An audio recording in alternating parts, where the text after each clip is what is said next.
You're listening to Discography Discussion, episode 162, War of Ages, hosted by Dan Terry. In the summertime, it's real thick, sweet iced tea. David Van Zandt. I thought you were going to say swill. With no... It might be that too. Yeah. And Joseph Wren. There's some new info for you. Oh, shit. Take that one to the bank. That's hilarious. Presented by discussmetal.com. And if you opened before Doomsday and got exactly what you wanted, then you are ready for this episode of Discography Discussion. I am Joe. That is Dan. That is David. It's War of Ages tonight, guys.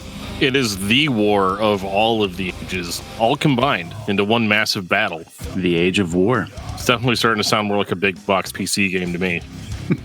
Civilization 5, anybody? Yeah. I'm sorry, 6 or 4. Only play the even-numbered games. That's what the people tell me. I've never played well, no, that's not true. So I played a Civilization game back in, I don't know, the 90s. And as soon as my steel war mechs got defeated by a bunch of natives with sticks and arrows, I was like, I'm done with this game. It's all about Age of Empires, man. The War of Ages of Empire. Age of Empires 2 is the shit. I don't even care if it's the HD version. I love that game. Hey guys, David's back. What's going on, guys? How you doing, David? Good. Thanks for having me. Thanks for hanging out. Raise your hand if you're in quarantine. I'm just kidding. Nobody can see what we're saying. Nobody can see us. Yeah, we can see us, but that's it. Quarantine at a coffee shop making frappuccinos all day. Now the audience will never know. Well, we thought breaking David in with a rap episode, which is the true way to see if you can co-host a podcast successfully, is everybody get out of their comfort zone for a little while. Well, we're going to dive head first back into the comfort zone and to the sweet, soulful music of War of Ages. Low and slow, baby. Metalcore as fuck. Yeah, I mean, that's definitely one way to describe it. This band is metalcore. I don't think any of us have any real issues. The only genre tag they have anywhere you look them up online is just metalcore. They don't care. They're not upset about it. They're just trying to do metalcore the best that they can do it. And they do it some of the best around. Metalcore, heavy on the metal, easy on the core. Absolutely. I think Leroy's voice at this point is the only thing that's still super core about the band. Super core. But War of Ages is quite the band. And it's funny, too, whenever I looked into doing this episode, I was like, War of Ages, they've only got 4 albums, right? Yeah, this band's been up to some stuff since they debuted, I had no idea what I was getting myself into when I look at all of these albums. Although 2 of them are the same album, which we'll get into. But yeah, it looks like they've got 1, 2, 3, 4, 5, 6, 7, 8 9 albums. I was just trying to count up. Yeah, we're looking at 9 albums. Count them all. And that's since 2005. I mean, that's pretty incredible, and all on Face Down Records. The longest tenured face down band right now. Them and My Epic, but War of Ages beats them out by a little bit. Just a hair, yeah. Talk about 2 totally different. When are we going to do a My Epic episode? It's going to have to be really deep, so deep. It'll be like a 5.5-hour podcast. They have too many EPs. You wouldn't be down. Oh yeah, that's true. Well, before we throw sand on the fire from the tomb, I want to take this time to say thank you to everyone for listening to the podcast. Thank you for listening and for subscribing. If you are not a subscriber, then you can find everything Discography Discussion at discussmetal.com. We are on Spotify, Apple and Google Podcasts, TuneIn Radio, Stitcher, so if you have an Amazon Echo or a Google Home, you have no excuse. Ask it to play the latest episode of the Discography Discussion podcast, and it will. We're also on Facebook and on Twitter at Discuss Metal. Be sure to like, favorite, and subscribe. It really helps us out. It lets us know you're listening. And now Dan is going to tell us all about 5-star reviews. Hey guys, Dan here. And I just wanted to tell you that 5-star reviews, we love them. They make us feel good. You guys have heard me make this speech 1,000 times. Thank you guys for reviewing the episodes like you have done. Thank you for telling us how you feel about the episodes on Discord. Thank you for sharing the episodes on Facebook, Twitter, Instagram, you name it. You guys are awesome. And there's nothing better than when I see that our episode posted and I'm at work. And then I get home from work and realize that you guys have already shared the episodes all over the internet. So that is less work for me, which I love, but I still go ahead and repost it anyway so we can get banned for spamming. So, I really appreciate that, and I think you guys are awesome, and keep it up. Over on YouTube, in response to episode 88, Cannibal Corpse, Curly Q says, I disagree with you guys on some things, but I agree with you on Chris Barnes not being able to keep up with the newer shit. It's like, yeah, that's just undeniable. Because like, if you listen to Cannibal Corpse and how fast they went on Vile, they definitely and then you go listen to like 6 Feet Under with Chris Barnes, and it's like a slower, like groove death metal type thing. Dude just wanted to slow down. He wanted to chill out, and that is just not what the boys in the Corpse wanted to do. So that's cool. No, we definitely we were just saying before we went on the air that that's one of our most divisive episodes, that and Pantera. Like, people either hate everything we said about Cannibal Corpse, or they're like 100% on our side. So I kind of like this one, that I agree with you guys on some things, but disagree with you on some other things. That's a moderate, well-balanced point of view. He definitely thinks it's thrash metal. I'm just saying. No, he doesn't. Nobody thinks that but you. That's just ridiculous. Hi, we're the genre police. Woo! Excuse me, sir. Do you know how much metalcore you were playing just now? So much metalcore. Never enough. So, Dan, tell me about War of Ages. War of Ages is a Christian metal band, or a Christian metalcore band, or just a metalcore band. I mean, they're whatever you want them to be, but it's probably going to be metalcore, so you should probably want them to be that. And I'm not saying it like a bad thing. You're going to find out just how much I love metalcore if you were, in the dark about that prior to this. They were around as a band called Point Zero whenever they first started, and then in 2005 they became War of Ages, which I have to say, definitely a way better name.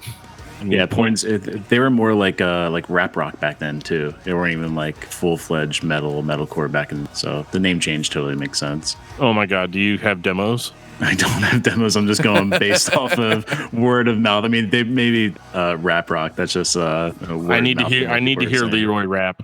I need to hear that. That needs to be something that I hear. You kind of hear it every now and then, but I mean, it's out there. They have an EP, Unite Us All, so it's out there somewhere. I don't think I've ever heard.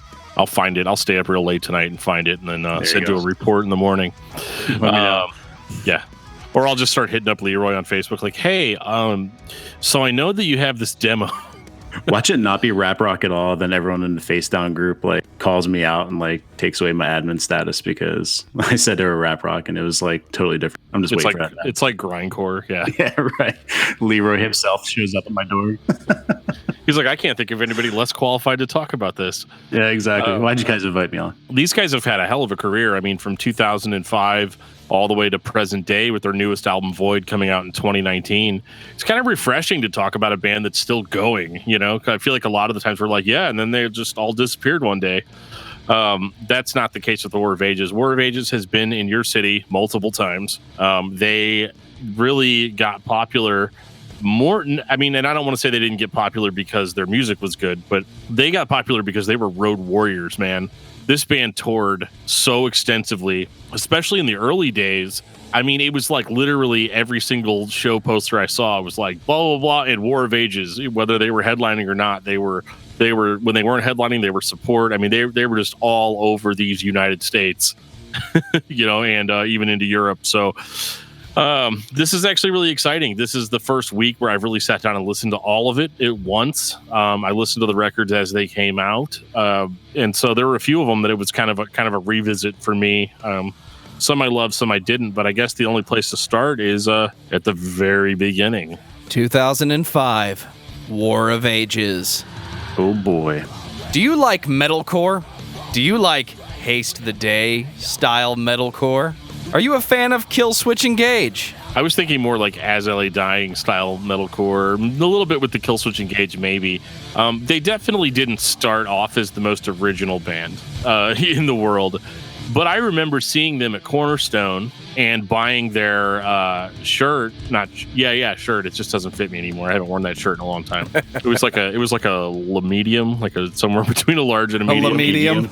It became a medium after I washed it. They're perfect. But they were playing on a day where it was nothing but Face Down bands.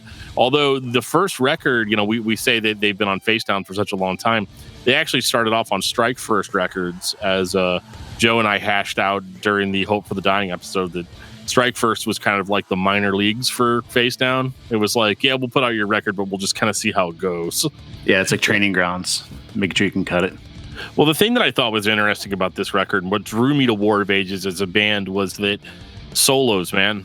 Like, there's a lot of metalcore out there that year for sure. Like 2005 is not like the innovative year for metalcore, but these guys had a very like heavy metal sensibility to their music, in that, you know, you've still got the breakdowns, you've got the screamed vocals, you've got the double kick drumming, you've got all that stuff that you'd expect out of metalcore.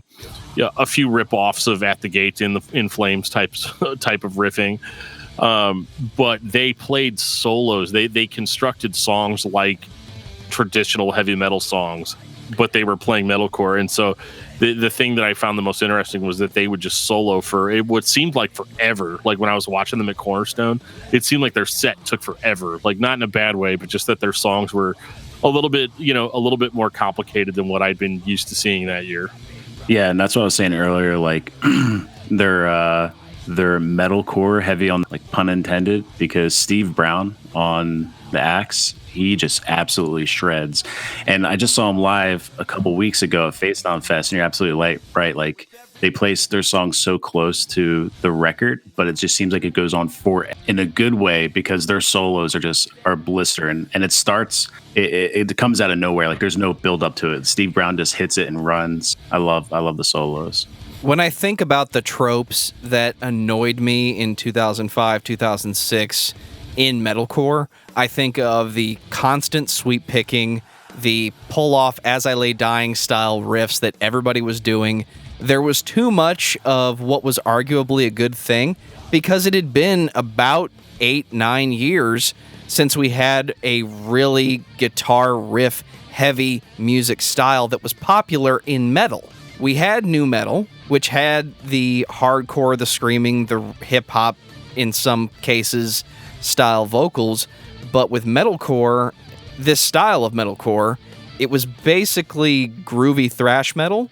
It wasn't their fault that everybody started doing the same As I Lay Dying tricks, but they are definitely that style of band in 2005.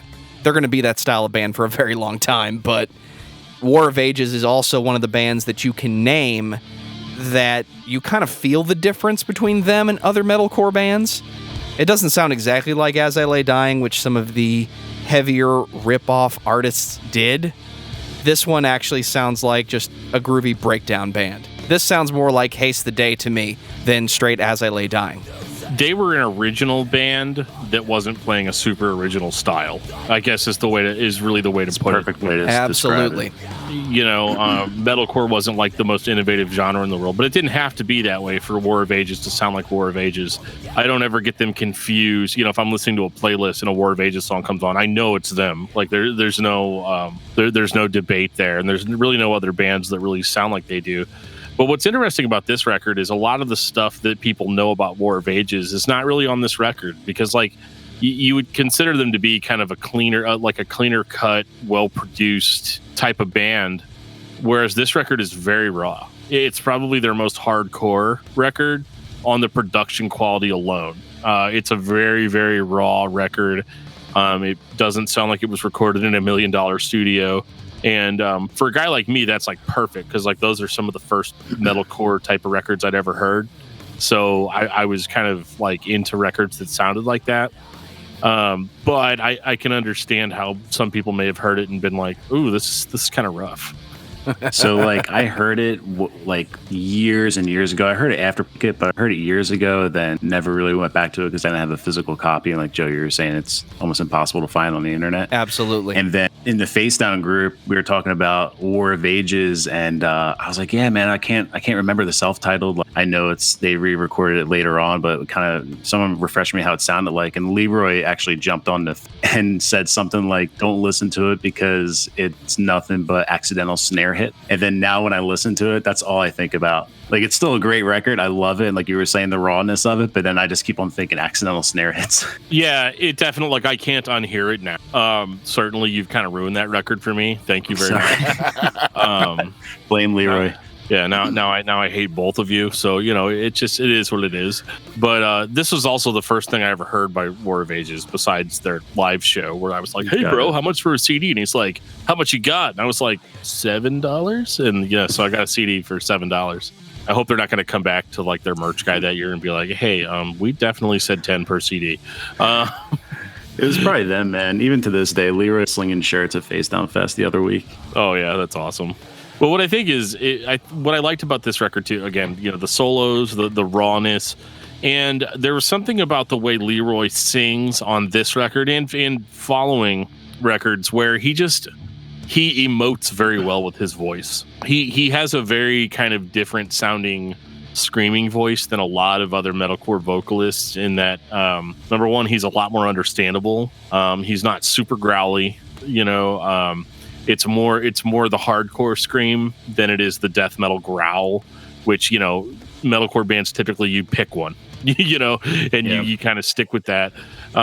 His voice is always very easy to understand. There were some really cool spoken word parts, which I actually don't know if those were him or not. But they were I always liked it whenever they would drop out. Like there's this one song which is like, "With every breath in all that I am, I will make a stand." And it's funny because the first time I heard it, I thought that was the cheesiest thing in the world. But like, I don't know, if they ever made a version of that song that didn't have that, I'd be like, "Duh, I want my money back." Yeah. Nostalgia makes it fonder. Totally. Well, and I remember them doing it from the stage, and I think that was probably what really gripped me on it. Always sounds super sincere, really, really into the lyrical content, and he makes it sound epic. He makes it sound grand and important. And this isn't a band that's just writing like about their feelings. Like they really sell the whole like war and battle and all of that part of it. Yeah, like what you were saying earlier, like whenever you have War of Ages in a playlist, you can always tell it's them. And I think a lot of that does come from Leroy. Like you're saying, his vocal style is completely unique. He has that, most of the hardcore side of the metalcore War of Ages sound comes from Leroy's voice. Mm-hmm. But the way he enunciates, like if you go through their lyrics and just kind of read their lyrics throughout their history, like it's, war and like you were saying, that kind of like the big battle themes, almost kind of like tongue in cheek and cheesy. But when it's coming out of Leroy's mouth, you're hanging on every single word. And then when you see it live, like their live show, like you're saying, it's so believable and you believe every word. Totally. And that's why they had to take that live show, to everyone. Everywhere. But, this really wasn't the record that I don't feel that this was the record that put them on the map. I don't remember War of Ages really being that big of a deal until Pride of the Wicked came out. 2006.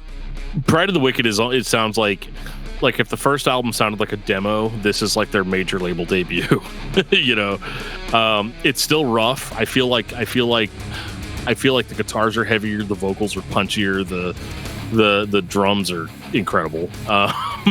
This is one of those records where everybody really stopped and started paying attention. Like, oh, this band War of Ages, what label are they signed on? And I remember actually thinking that they were a Solid State band for some reason, just because their stuff was so clean. And whenever I thought about Face Down, I just think of like hardcore bands like Seventh Star. Exactly. Like yeah. And they came out at a time when Face Down was still very much considered like a hardcore punk label, and War of Ages kind of came in maybe as like the underdogs on the metal. But this album, like, I don't know, I have a reputation in that circle. Only like in like the heavy music, I'm always the guy that likes the first album or the first and second album, and a lot of that could be production value, like you were saying. I like the raw sound of it. Mm-hmm. This album is hands down my favorite War of Ages album, and it's still raw enough that it catches me. You're already talking about the guitar and Leroy's vocals, but on this one especially, the gang vocals, man. I'm a hardcore kid at heart. I was never really as huge into metal. Definitely more of a hardcore kid. And the gang vocals, like the start of Strength Within, where he's like, "Show me your strength," like that just gets my blood pumping so fast and so hard. Throughout this whole album, they have so many moments like that they kind of lose later on. But that's one thing about War of Ages that I like compared to other metalcore bands. When I think of hardcore and metalcore themes, I think of bro and beat down, and everybody's gonna kick everyone else's ass, and we're all gonna slam dance and stomp through the pit and high step. and fucking hardcore dancing, if that's what you want to call it, even though it's just swinging your arms, doing fake karate. But when I think of War of Ages, it's not, we're going to fight everyone in this room. It's, this is a battle, and we're going to fight everybody else. They take that theme up a notch. And I don't know a lot of metalcore bands that do that. It's like in the Lord of the Rings, Return of the King, where they're all losing the battle out there on the Gondor fields, and then the army of the undead shows up. That army is War of Ages. You know, I love it. I love it. That's the feeling that they instill on me, because like this record, just I don't know, it hits very powerfully. Like they come in full force.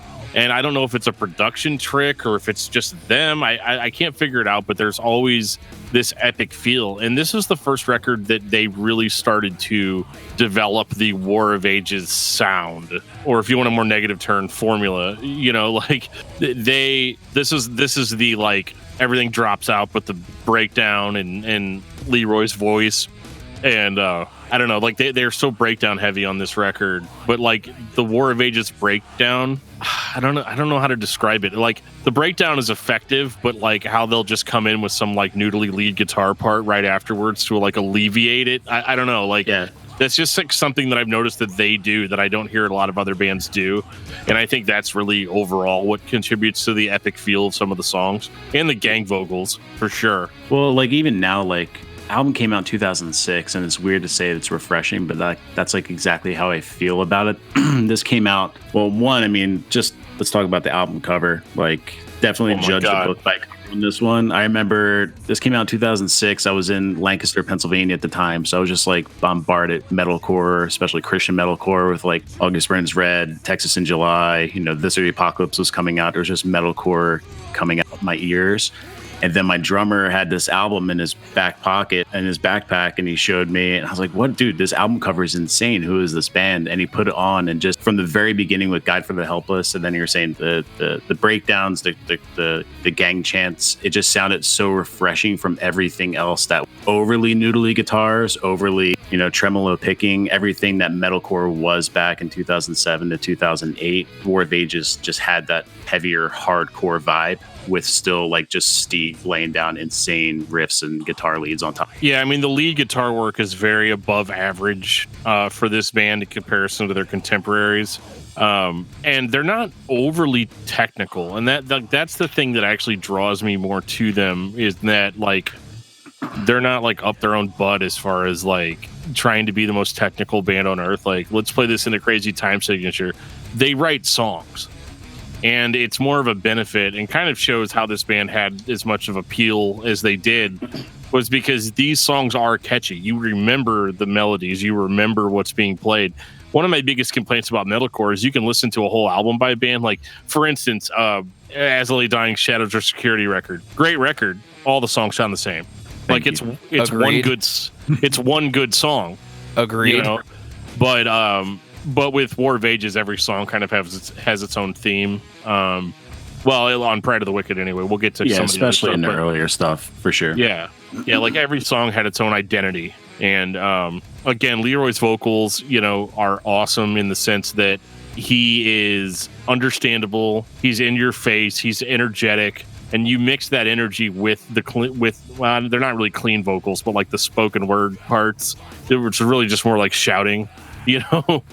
And I always like that, because that they use that almost as like a substitute for clean vocals, you know? And but for whatever reason, like the hardcore fan in me is like, yeah, I'd rather just hear this dude yelling it, you know, instead of like, because you guys know how it is. You go see a band, they're all like brutal, brutal, brutal, brutal, and then see Demon Hunter. I was gonna say Devil Wears Prada, like their first two albums. Yeah, it takes you out of it. You know, it takes you out of it. Whereas, you know, they kind of took a play from Killswitch Engage's book, where it's like, well, why don't we just yell something, you know, over some of these more epic parts? And War of Ages really kind of does it better, because Killswitch sometimes gets a little too buried in the singing, you know. And the early War of Ages stuff, I kind of appreciated that it was basically super melodic, but basically devoid of clean vocals. It kind of reminds me, and you might hate me for making this comparison, but when I first heard Pride of the Wicked, I compared it a lot to Life in Your Way, where it's very Life in Your Way is way more core, but it's very, very heavy. But every song just has an uplifting feeling, even without knowing the lyrics or reading the lyrics. Just the music itself, it feels very like triumphant. It's not like dark and moody, like, that epic sound, but like almost in like major key. It's just like you listen to it, you just feel uplifted. Yeah, I mean it's a battle, but you're winning the battle. Exactly. You're that overpowered, Doomslayer in the middle of a bunch of demons. It's definitely a unique feeling because so many bands were trying to just one up the moodiness of other bands. I'm sorry that we're only comparing them to other bands, but it's one of the consequences of metalcore because it all sounded like this, kinda. Yeah, it was the same genre, and I think that's important. But I also think it's important that, because one of the questions that I was asked, about this episode was, what are you even going to talk about War of Ages? And, do you think that they're really interesting enough to stand on their own? And I'm going to go ahead and say that they do, because again, there's so many bands. If you just type in metalcore into YouTube and listen to a playlist, probably 70 to 75% of the bands, especially from this era, you're not going to be able to tell them apart. And War of Ages is one of the few where it's like, okay, this is a little bit more metal. Like the actual guitar melodies aren't, oh, look at me, I can play melodic Gothenburg style riffs. It's more like, okay, I'm going to write this riff because it works best for the song, and I'm going to throw this lead over it, and it's going to be part of the melody of the song. So like there's actual composition, I guess is what I'm trying to say here. Yeah. Like, and that's you can hear that quality through the playing, and that there's a passion for it. Agreed. 2007, Fire from the Tomb. Oh, you mean the War of Ages self-titled? The greatest cause of atheism in the world today. I had to bring it up. Okay. It's a great soundbite. It works, but I will go on record saying that DC Talk used it better. Sorry, guys. I mean, those freaks. Fire from the Tomb was obviously the result of a band that was dissatisfied with the way that their debut album sounded. Accidental snare hits. There's not a whole lot of this, a whole lot of that on Fire from the Tomb. But essentially, Fire from the Tomb is the self-titled album completely re-recorded from the ground up. And they added an extra song in there, too. And was it one song or two songs? It was just one. The Awakening. Yeah. They threw it right in the middle. But yeah, so, I mean, if you liked the first album, you're going to like this album because they're the same album. But personally, I kind of like the self-titled more. Just because it has that debut album feel. This is a more experienced band coming in and giving the best treatment to their old songs that they can give. But there's certain parts of it that I almost feel like are more mechanical and not necessarily as heartfelt as what they were on the debut. But I think a lot of that comes from the fact that I heard those songs first in that format first. And with Fire from the Tomb, if you didn't know any better, it just sounds like a new War of Ages album, So it's funny because like I was the opposite. I heard Pride of the Wicked first, and I don't think I heard self-titled until like after Arise and Conquer or like after Eternal. So I definitely heard Fire from the Tomb, and I might not have even noticed that it was a re-recording of any, only because I think this album is a little bit metal side than Arise and Conquer, Pride of the Wicked was in like the hardcore side. So hearing this, to me, it seems like a natural evolution of like, all right, Pride of the Wicked is metalcore heavy on the core, and from Fire on the Tomb onward through the rest of their career, it's metalcore heavier on the metal. And that's why I never realized that it was a re-recording. So going back and listening to it, I definitely appreciate the rawness of the first one. Like the Chariots Out first album is my favorite because of the rawness. I'll say the same with this. But everything is objectively better with Fire of the Tomb from a production standpoint, from just the way everything clicks in, from no accidental snare hits, except for one small detail that gets me every time I listen to this, and that's the hi-hat. The hi-hat on this album, for some reason, for years I thought it was my headphones or like my mix, whatever copy but after talking to you last night, I guess it's not just me. No, you can definitely hear it, and it's just, I don't know, man. It's like being stabbed in the ears with little pins. I don't really know how to describe it. I had a very similar complaint about Zayo's Awake album. having that, like, everything's great, but like if you start focusing in on that hi-hat, it becomes all you can hear. Once you notice it, you can't not hear it on every song. Oh my goodness. Yeah, it's so frustrating. And like, I'm not usually that picky. Well, I'm pretty picky, but Really? like not about stuff like that. Like I don't, like, Joe's more likely to notice something like that than I am. Or I might notice it but not really know how to describe it. But yeah, like this is the result of a record that's like so clean sounding that you sometimes hear like the glaring ring outs and the like just stuff that I don't know. Like, I don't really know what I'm talking about as far as production goes. I'll go on record and say that, but it's hard to listen to for me whenever I'm paying attention, but sometimes I can still listen and not notice it. I don't think War of Ages ever put out a bad album. There's some albums that I like a little bit better. I don't think Face Down's ever put out a bad album. So if we're sitting here kind of complaining about the hi-hat, that's kind of like a testament. Flee the Scene. Sorry. Oh, I love that album. I love that album. But okay.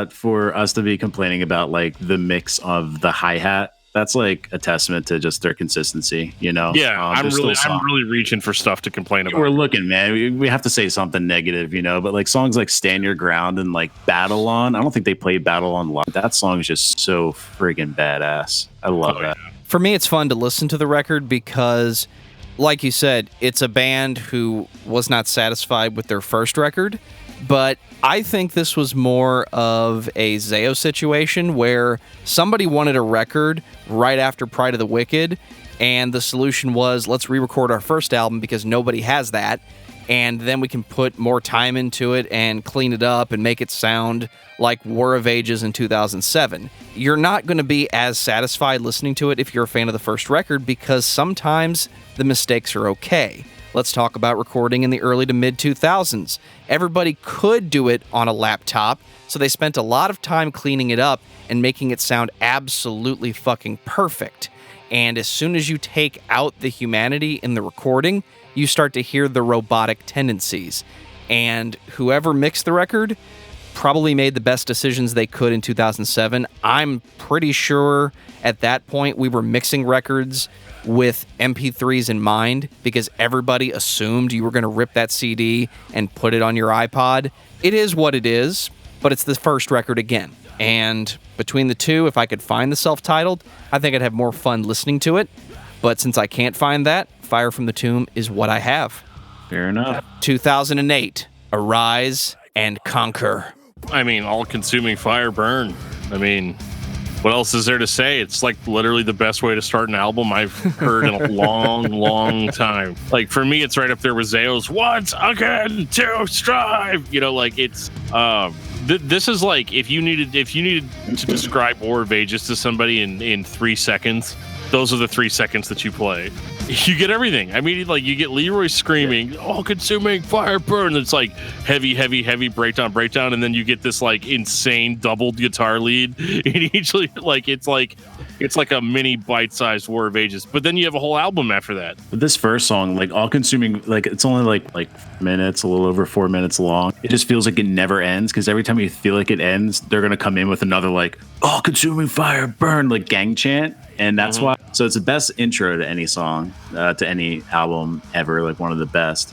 But then like every time I've seen them for the most part, they finish with all consuming fire. So this last time we saw them, they ended out, night one of Face Down Fest. Of course, they end with all consuming fire. Crowd goes nuts. Everyone's bum rushing the stage. And then you kind of hear like a few whimpered like encore chants, like one more song, two more songs. But like everyone knew that it wasn't going to happen because they just played all consuming fire. This is like their Memphis Be Laid to Waste. This is their like Rain in Blood. This is their song that like everyone comes to the War of Ages show. They could have just came out and played it again. Everyone would be so happy. Extended it by like 15 minutes. Be like Michael Flatley in fucking Riverdance where he brings the whole crew out and they just do that one dance thing like 7 or 8 times at the end of the show. How many times is War of Ages going to play All Consuming Fire tonight? Till the people pack up, go home. It's an absolute barn burner, man. Like, it really is. And, and that's just the first song, and pretty much everything we've said about the band up to this point applies, except for the fact that I feel like this is where the hardcore elements kind of start to fade out a little bit, and the band goes more in a metal focus. Like you start marketing themselves more as a metal band, and you get more solo-y stuff, more tremolo picking, more guitar leads overall, man. Just leads everywhere you look, and solos, and it just doesn't break away from metalcore, but they're definitely not trying to appeal to the hardcore kids anymore. They're trying to go general market metal. Yeah, this is when they start kind of like putting their foot in the sand. They start moving like metalcore, metal heavy metalcore, and it kind of grows with each album. Return to Life has a little bit more of a hardcore element to it than Eternal. Yeah. But this is the first one where they're like, yeah, let's step away from, there's not as many gang chants in this one. Leroy's vocals are a little bit more on the metal side. He kind of like steers away from the hardcore element, but you can still hear and understand every word he says. And he can throughout his career, which just sets him apart as a friend. Absolutely. Enunciation is important. I want to understand what you're saying, not have to read the lyric sheet. Yeah, and you definitely can. It might take a couple of repeated listens, but because, most of the time you're just too busy headbanging to care. Absolutely. It's all about the fucking riffs. Probably one of my favorite songs on this record is Through the Flames. Just the way it starts off, it almost sounds like an Amon Amarth song. It comes in so heavy. And this is where I kind of started to feel like the band sounded how their album covers looked. It's not so much that the old albums didn't evoke that feeling, but like this one really did. And again, to mention the cover artwork, it's like a warrior like stabbing a T-Rex in the face. Okay, it's not a T-Rex. I know it's a dragon. It has wings, but it looks like a T-Rex's head. So I'm just gonna say it was a dude stabbing a T-Rex through the throat. Okay, and like the gang chant. The gang chorus basically on Through the Flames is like worth the price of admission alone. Absolutely. This is where they took the gang vocals and somehow made them less hardcore and more metal. But I guess it does still have a little bit of that hardcore sing along. And this was kind of the last War of Ages album that was like mostly, as far as I know, like devoid of clean vocals. Like they yelled and they kind of talked their way through some chorus type stuff, but there was still no clean singing. It was still rough and heavy. Is that the hardcore that the band was rooted in? You get the talking vocals with the screaming, not so much the metal singing or even the yelling. I guess the yelling's part of it too. Yeah, it's definitely that hardcore influence with the yelling and the talking through it. Maybe you might say a little bit of rap rock influence, but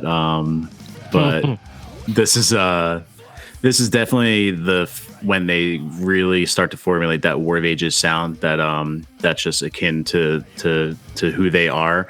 I also think Tim Lambesis might have helped produce the re-recording for Fire of the Tomb, but he definitely produced this one, which is kind of cool because he did a couple albums by them we were talking about, and you definitely hear the more metal come out of it on this and then into the next couple. Yeah, they're definitely pushing in that direction, and this is probably my favorite one. I really like the self-titled a lot, though, but it's kind of lame to be like, oh yeah, my favorite's the first one. This is definitely a little bit more representative of how the band sounds overall. But I do feel like there was a distinct turn. But like I said, this record was a little bit more general market in the sense that like the songs actually had defined choruses, even though they weren't clean vocals, or they weren't using like a lot of the tricks that bands use. This was the first album that I really felt like they went into the more traditional song structures. They're going to get it past you because you're still into the riffs, you're still into the solos and everything. It's going to be a little bit more evident the direction that they were going in whenever we get to Eternal. 2010. Oh, where do we begin with Eternal? It goes on forever? No, it's actually 30 minutes. It's fairly brief. War of Ages is never in the business of wasting too much of your time.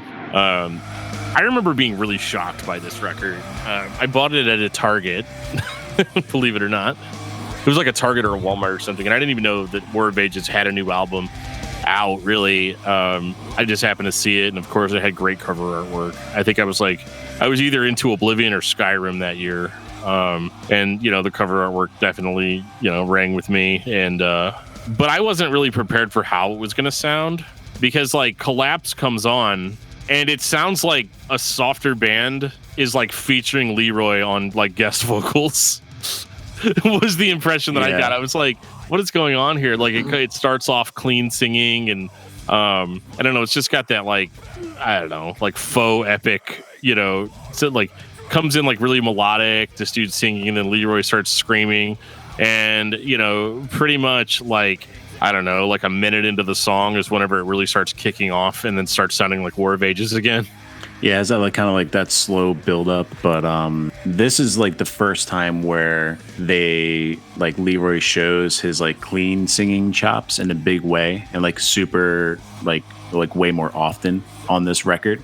Kind of comes out of nowhere, but I didn't listen to it when it first came out. I was kind of like, I was in college, I was doing my folk rock, my indie rock, you know, phase at that point, and then came back into heavy music and had to backtrack and like pick up on all these other War of Ages albums. So when I got to this, I was like, I wasn't feeling it at first. I think maybe it was just my throwness of, you know, oh, they got way too many cleans, so I'm not gonna really pay attention to this.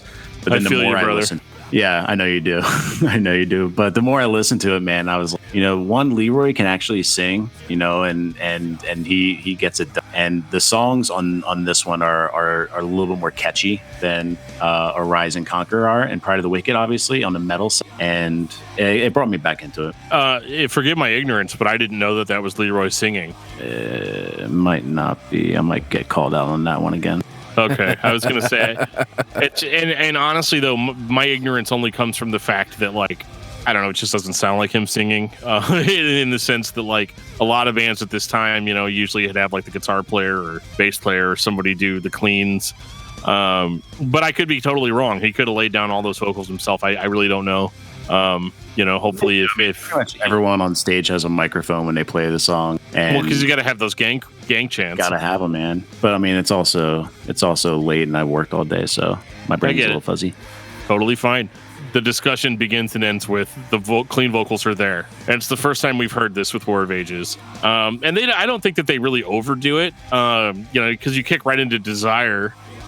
Featuring Tim Lambesis, and it's like Tim and Leroy like trading off, and it sounds awesome. Like, I'll say it, like, this is before the stigma, this is before, you know, everything was weird. So yeah, like that year I was excited to hear Tim on that song, you know. And but yeah, you're definitely hitting on, like, there's a lot more chorus, there's a lot more like general market stuff, and I'm totally fine with that. Like, I don't fault the band for using more traditional song structures.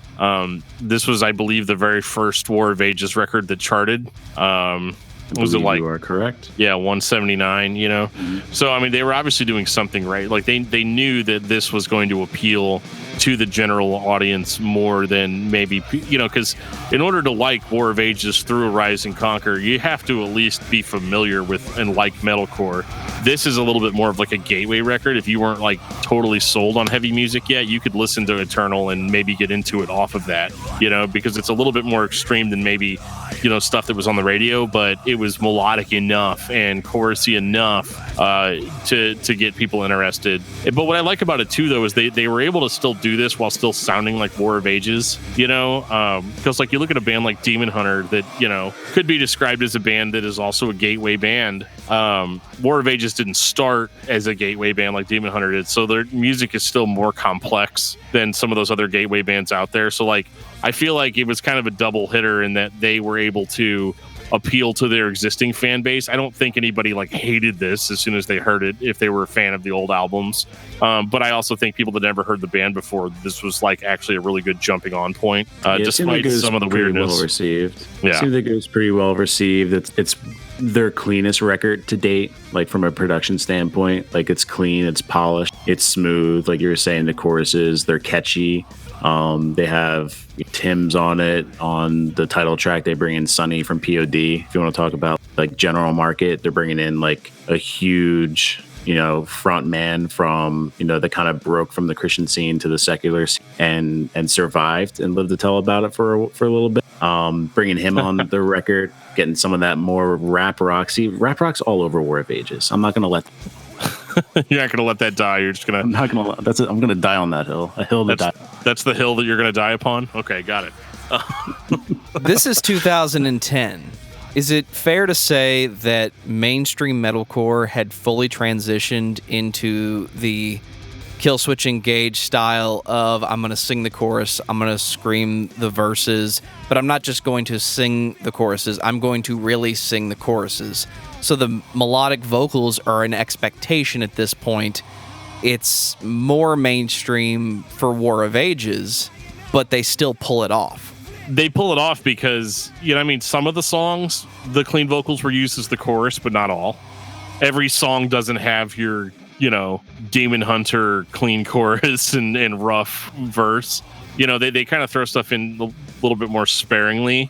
But I guess one thing that really makes this stand apart is they were able to do this without really sacrificing their heaviness. Like whenever they go full bore, they still go full bore. You know what I mean? There's no holding back. The only thing that you could say is held back is the production quality is so clean that maybe it doesn't sound as raw as maybe a band like this should sound. But I mean, that's the metalcore market in 2010. I mean, what do you want me to do? This is what they're going to sound like.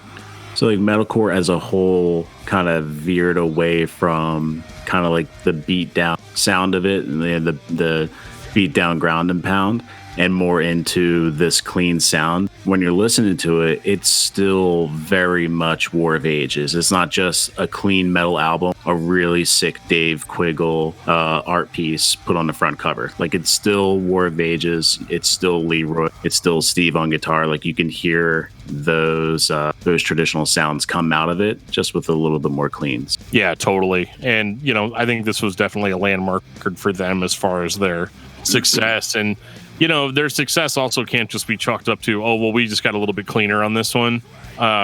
They were touring like nonstop, man. Like they were bringing War of Ages to the masses. 5 records in 5 years, and they basically never stopped touring.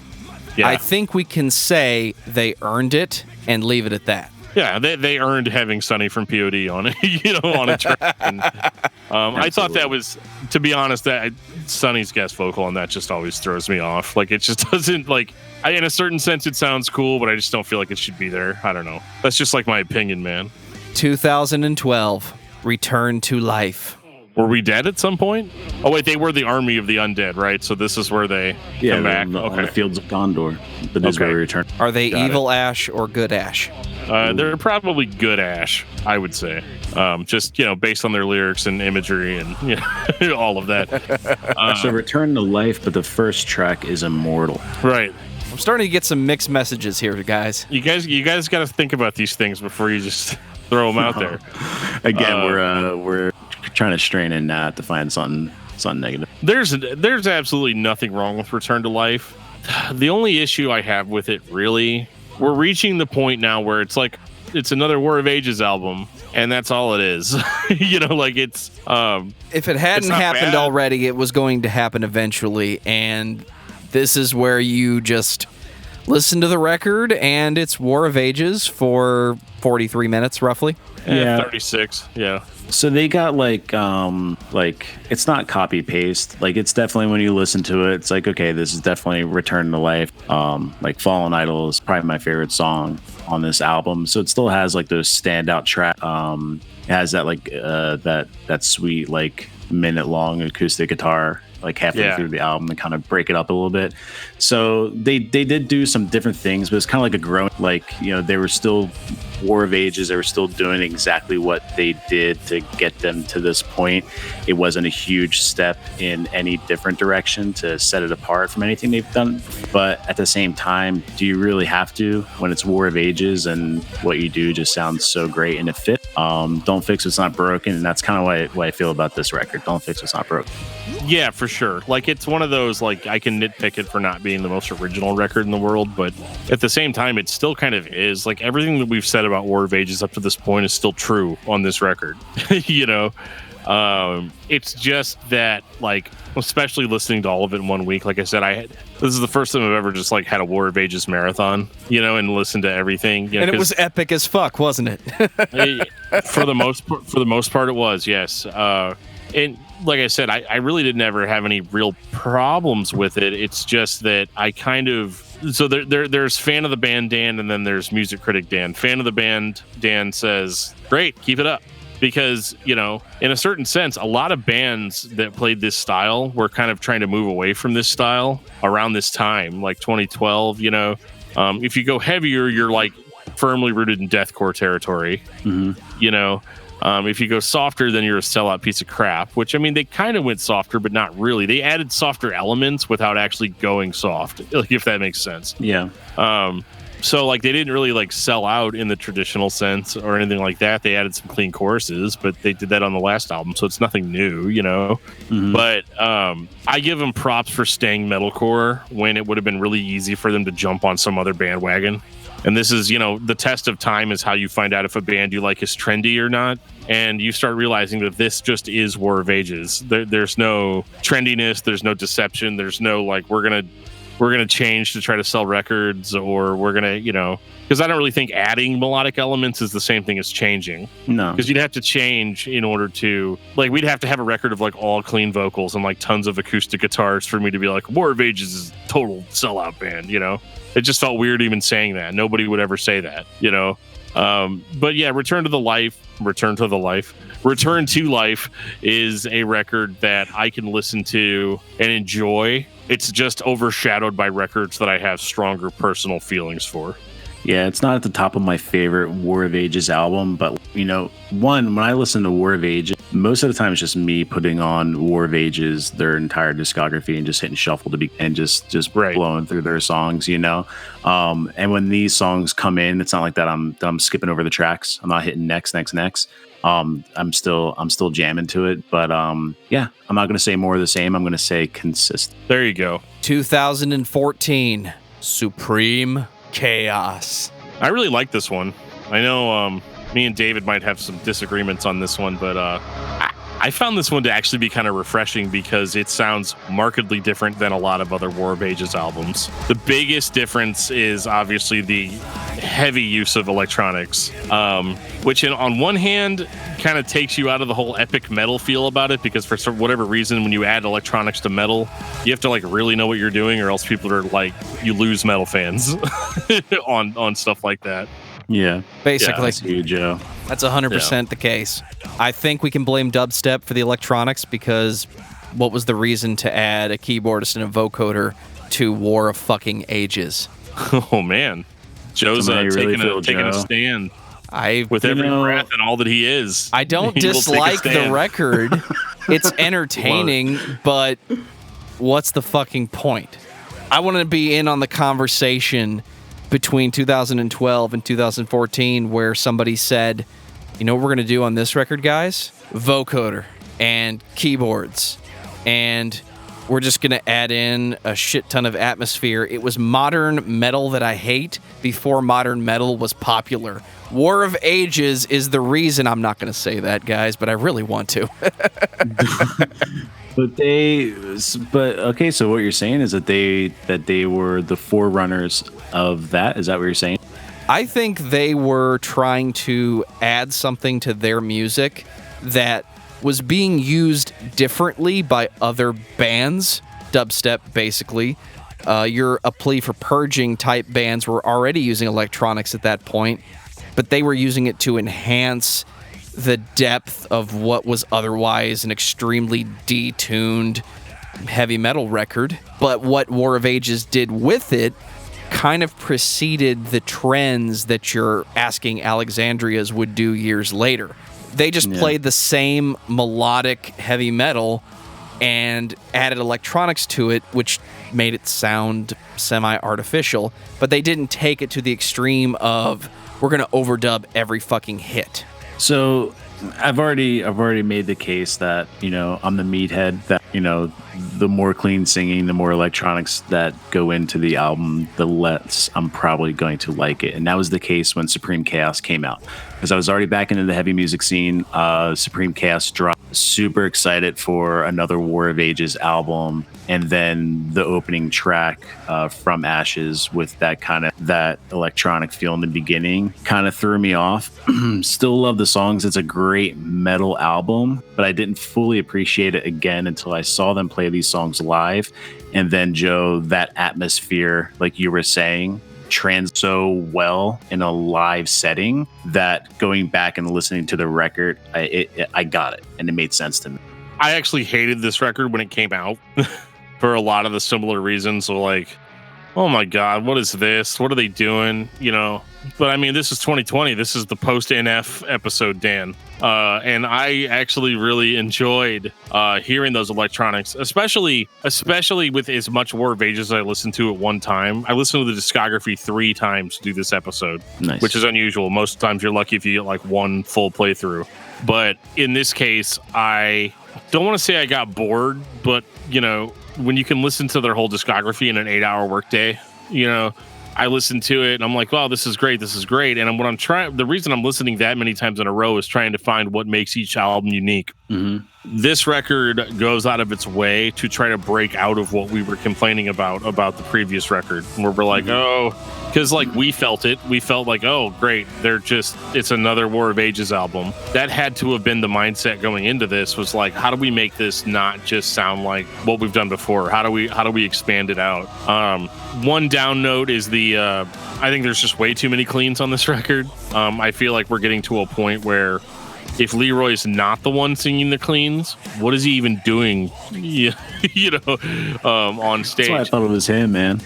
Yeah, I mean, I wonder that as well. But we'll just have to have Leroy on the podcast sometime, and he can tell us how dumb we are. I'm gonna get blown up the second you guys drop this episode of all the things that I said wrong. Send all of your hate mail to David at. Good, because I'm if I wasn't the hardcore kid before recording this, I'm definitely a kid now. I'm right. showing my true colors. Hey, it happens. There's just a lot of cleans on this record, and I'm not upset about that, but I'm not like super stoked about it either. But I mean, it was a good record for him, and kept him relevant. Again, War of Ages by 2014 is a band from 2005 that's still relevant, that's playing metalcore.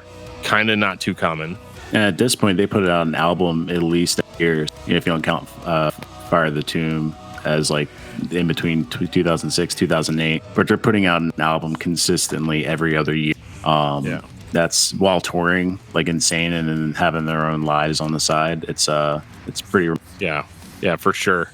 2017 Alpha. Is anybody disappointed that the next album wasn't called Omega? I was waiting for it. It would have been pretty cliche, I think. Went a Demon Hunter route there. It's a double album. You guys should you should pay whatever it would cost for like 3 vinyl for the 2 vinyl. Sorry. Yeah, I mean, it's 2017, so we're in that era now. I think I actually got this record as part of my Face Down Records, like $30 for 30 albums. 30 for 30, baby. 30 for 30, man. Joe and I both got it. We did an unboxing video. So if anybody goes back and watches that, they'll be like, you did not get this record through that, but I definitely got the last one in there. I got a whole bunch of War of Ages. Like it filled out my War of Ages collection. Like perfect. I went from only having like 3 or 4 records to having all of them. So thanks for that, Face Down. But this record's interesting because I feel like this was about as far as they could go with their newer like post Eternal sound. A lot of cleans. And I'll just leave it at that. There's a lot of cleans. The songs try really hard to be dynamic, go from different moods. They actually get a little broody in places on this record, which they normally do. So that was kind of new and different. I think they're throwing a lot of stuff at the wall right now and trying to figure out like, how do we continue to be us without repeating ourselves over and over and over again? Yeah, I think it's a good record.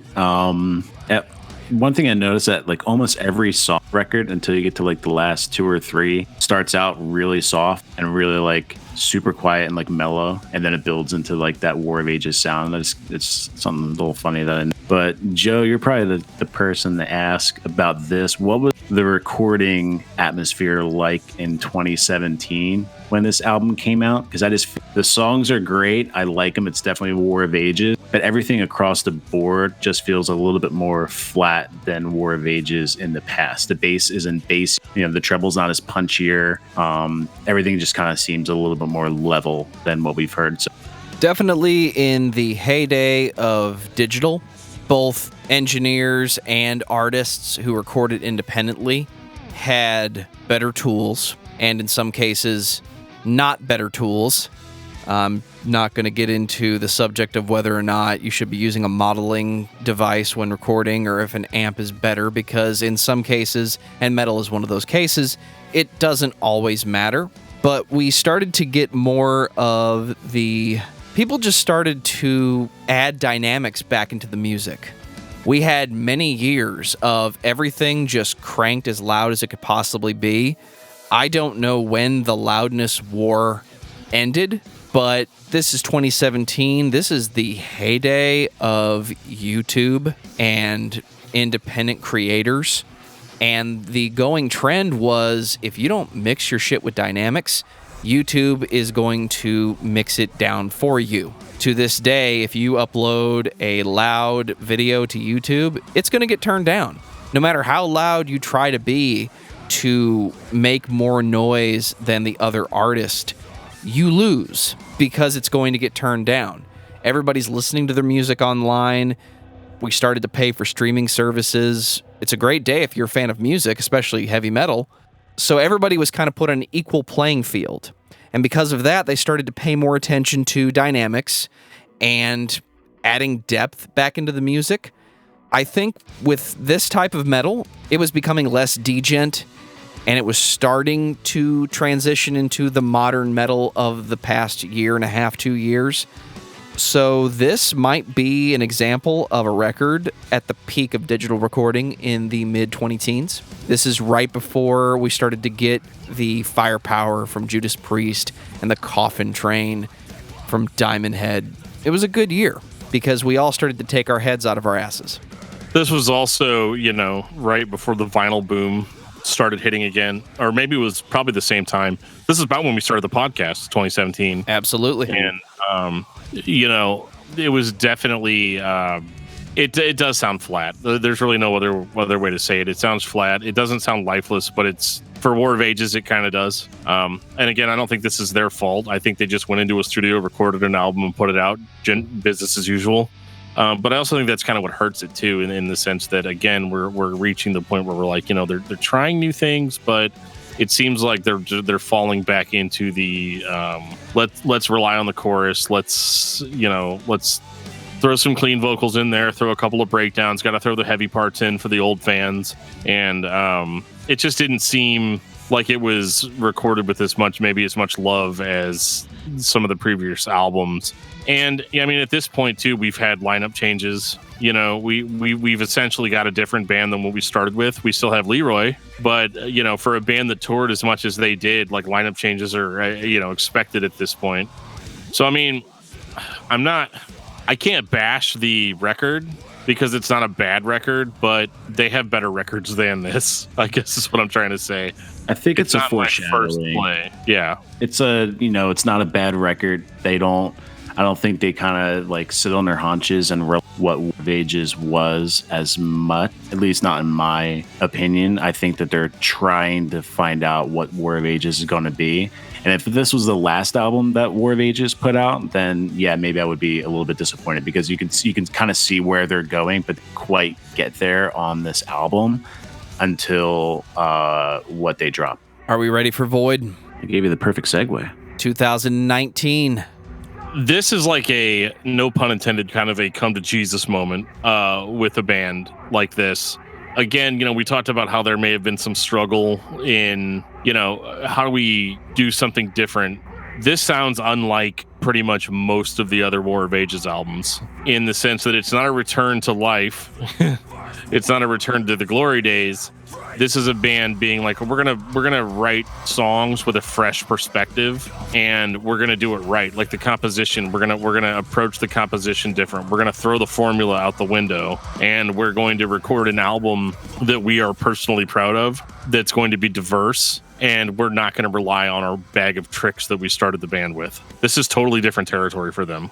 It's a totally different band. Like at this point, it's Leroy, it's Steve, and then we were talking about it earlier. This is like a face down super group, because you have guys representing obviously War of Ages, but then Flesh Killer and The Burial and Hope for the Dying. This is like take some of the biggest bands in face down records metal and throw them inside War of Ages and see what happens. And they put out, Pride of the Wicked. Maybe if I take the nostalgia out of it, this might be my favorite War of Ages album, because it has a little bit of everything for everyone. It opens up with kind of like Leroy, I hate to say it again, sorry, but I'll say his rhythmic delivery of lyrics in the opening line. I won't say rapper, but it works. Kind of rappy. It's kind of rappy. And it turned me off at first, especially for the opening, and then immediately kicks into War of Ages, and it's heavy as hell. And then you get some of that D-gent, as Joe says, great blast beats throughout this album. The solos are some of the best that they've ever written, and it all works. And then you still get the catchy choruses. You still get the cleans that are awesome to sing along to. I wish there'd be a little more gang vocals to kind of bring everything together. But this is, I think, exactly where War of Ages wanted to get to, and I'm so glad they arrived, and it might be my favorite album by them, nostalgia excluded. I will not say that War of Ages is a technical band, but they have multiple instances along the way where if they wanted to do a Between the Buried and Me style chaos, time signatures, and just technical metal record, I believe they could do it. There has to be something in their mindset and in their mentality that they want to do songs, but they have multiple opportunities where they could go fully technical, and all of the technical fans would call them technical death metal, and we'd all love it.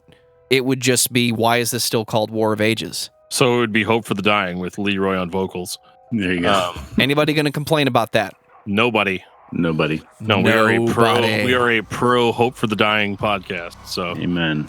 Amen. But I think this was just the breath of fresh air that they needed, and I think that they'd had new players on the previous two records, and they had done kind of a lot of kind of different stuff, but always kind of kept it with the War of Ages formula. I think losing that formula was probably the best thing they could do. And this record sounds more like let's take advantage of the members that we have and let them play what they can play, versus maybe them having to necessarily subscribe to a certain structure or, a certain rules for doing things. And in that regard, it is a really great record because it is so markedly different than anything else they've done in the past. And I enjoy it. Like the keyboards and stuff, that's very different. And they achieve epic differently than they've achieved it in the past. And it's a cool look for them. There's not one thing on this record that they do that's different, that's overdone. And I think that's something you can't see as confidently with their past albums. You can see you hear a little bit more electronics and Supreme Chaos. You hear a lot of the cleans, but this one they do everything perfect.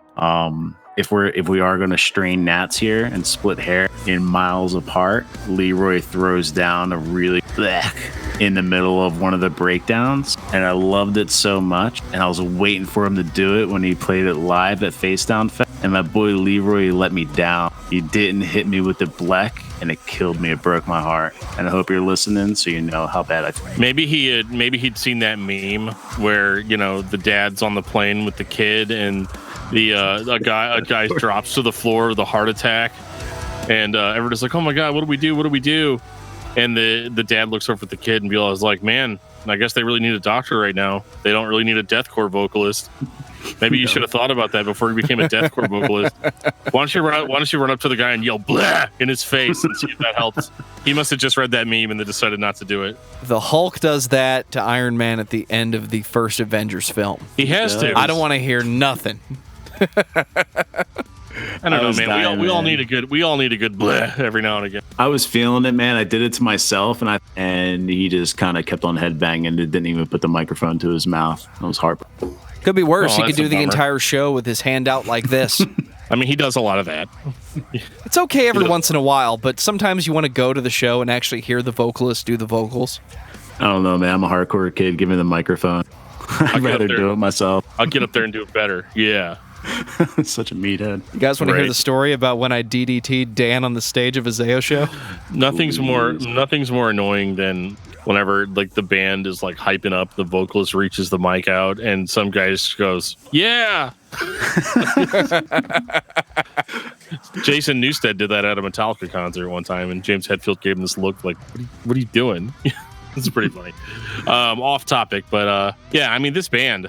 What else is there to say about War of Ages? I guess this is where Joe's going to ask us for the final word. Final thoughts on War of Ages. Dan. Epic. War of Ages is an epic band that you should check out. If you're on the fence about whether you like metalcore or not, you're going to definitely figure it out when you're listening to this band. If you get halfway through and you're like, I hate all of this, then you don't like metalcore. But that's okay. I love the fact that they stuck with it as long as they did when so many of their contemporaries were like going in super weird directions. It's not that they didn't go in weird directions, but they always kept it metal. They kept it in your face, and they never compromised anything. And they're also one of the few Christian bands, if I can bring this up, that actually like really stuck to their belief system throughout their career, like this far into it. A lot of bands like this, when they started off in that Christian scene, whenever they started off, it was cool to be a Christian metalcore band. It became less cool over time, and that didn't really matter to them. They kind of stuck to their same vision. So, I mean, regardless of what side of the fence you're on as far as that belief system goes, you got to give credit where credit's due when people actually stick with what they believe and they make strong statements that they stand behind. David, what about you? I'll completely agree. You know, especially that last point. It's funny. Most of the Christian metalcore bands start out Christian and then slowly move away from that as they go. Then you get War of Ages where they start out Christian metalcore, and then now Leroy's like an ordained minister in his church, like completely opposite. You know, that's the final completion of the journey, right? There it is, man. But no, War of Ages, consistent. You're one of the few consistently great metalcore bands that you're going to find. Put on any album, and there's something to enjoy for everyone. Leroy is one of the dynamic. Well, yeah, I already went for it. Dynamic frontmen where you know it's him, and you hear every word he's saying. You can understand every word he's saying, and you hang on every. And that's hard to find in metalcore too. So yeah, 10 out of 10 would recommend. I think War of Ages is one of the definitive metalcore bands. If you are a fan of riffs, heavy vocals, and intense drumming with gang vocal choruses, you can't go wrong with War of Ages. It's exactly what you were looking for. David, what's your album of the week? Den's Taming Tongues features Leroy from War of Ages on track 2, and it's going to be the album of the year. Bet your money. Dan, what about you? Mine would have to be this little guy right here. This is Bow by Focused, and still one of my favorite hardcore albums of all time. It didn't age well. It sounds dated, but I love it. When I'm having a bad day at work, I listen to very intense, very offensive hardcore punk. Today I was listening to the Anti-Nowhere League, but that's not heavy enough. So my album of the week is The Best Defense is Attack by Toe to Toe. Oh man, that's some hardcore for you. Completely opposite from Damien Rice, which was the last time. Hey, we were talking about some seriously emotional shit on the last episode. Yes, we were. Yes, we were. I'm still listening to NF all the time. It's Text me about 3 a.m. at 3 a.m. Yeah, I'm like, hey, this song 3 a.m. is really good. And he's like, aren't you supposed to be listening to War of Ages? Oh, yeah. That's super important. I should probably do that. Take us out, DFT. When you're listening to this podcast, has the thought ever occurred to you that, you know, you have a band that is one of your favorites that we don't know about? If that's you, all you got to do is reach out to us. Let us know that you're thinking that. We're totally on your side. We get it. You can send us an email at danandjoeshow@gmail.com. Let us know what band you want us to talk about. You can reach out to us on Facebook at facebook.com/discography discussion. You can send us a tweet at discussmetal or at discussmetaldan or discussmetaljoe, respectively. You can always talk to us on our Discord server, We'll send you, or actually, there's going to be a link in the show notes that you can click on that'll take you right to the wonderful world of Discord. So there's all kinds of ways you can get a hold of us. Let us know what bands you want to talk about, and we'll do it. At the same time, too, if you really want to represent Discography Discussion, you can buy yourself a Discography Discussion t-shirt or hoodie or comfy socks or really anything that you could ever imagine that you'd want our logo on. You can buy at our store. There'll be a link in the show notes. Check it out. Help support the podcast. And on that note, this has been episode 162 of Discography Discussion. Thank you for listening. You can like us on Facebook and follow us on Twitter at discussmetal. Subscribe to our podcast everywhere you listen to podcasts, including Google Play, Apple Podcasts, and Stitcher. Visit discussmetal.com for all things Discography Discussion, and please send questions and comments to danandjoeshow@gmail.com. If you are not a patron, you can become one at patreon.com/discussmetal. We have some sweet perks. Hey, Joe, can I have some money? $1 gets you into that exclusive album review feed. Patreon.com/discussmetal. Discuss it, or don't. I mean, it's fine.